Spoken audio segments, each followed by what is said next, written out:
Yun guys, ito yung setup natin. So ito yung ginawa natin dati. So yung boss ka bumigay na rin. So hindi din talaga visible na gamitin yon kasi ano, maliit lang ang kanyang pasensya.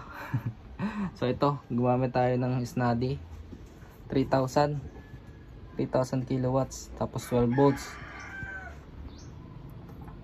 Yan. So yan o, hindi man lang kumukurap yung ano niya, so hindi kita. Yun, 7% ng load lang. Ang load natin yan, ano, yung automatic. Wait lang, yan. So ito yung ano niya. Sige po, focus yan. Full charge na siya, 4.4, 4.6. Tapos ayan o. Ang panel natin ito, ano, 545 watts na bifacial. Yan yung amps niya, oh. 12, 13 kasi full na, pero umabot siya ng 35. Ito yung washing automatic. Ito, saan ito, naka load to, electric fan. So ito yung automatic.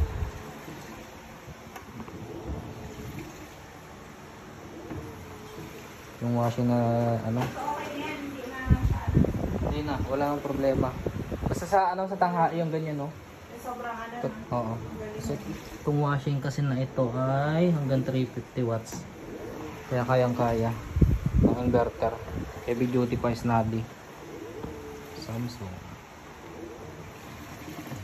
Wash na. Yun yung wire niya. Kulay dilaw. Tapos yan, sinaksak natin dito. So mani sa kanya yung ano, hindi man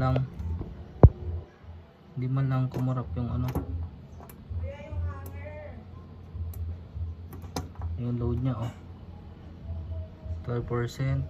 Hindi man lang umikot ang pan. Yan pan niya. So pati yung mga ano, hindi naman naginit. Basic test, may pan kasi tayo dito, so pwede naman natin tanggalin yan. Yan. So ito yung unit natin. Ito, kung gusto nyong ma-build to, nabili ko to sa Lazada ng 13,600 o 14,600, pero nakasale siya nung nakaraan lang, hindi ko naabutan. Inabot siya ng 10k yung ganito. So heavy duty na to. Heavy duty na. So yan, ito yung 60 amperes natin na pau MR. Hindi man lang nag-corrupt yung battery niya, oh. Suabe. Ito yung battery na ano.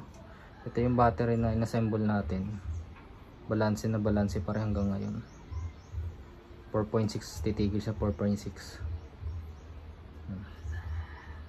Ayos, natapos din tayo.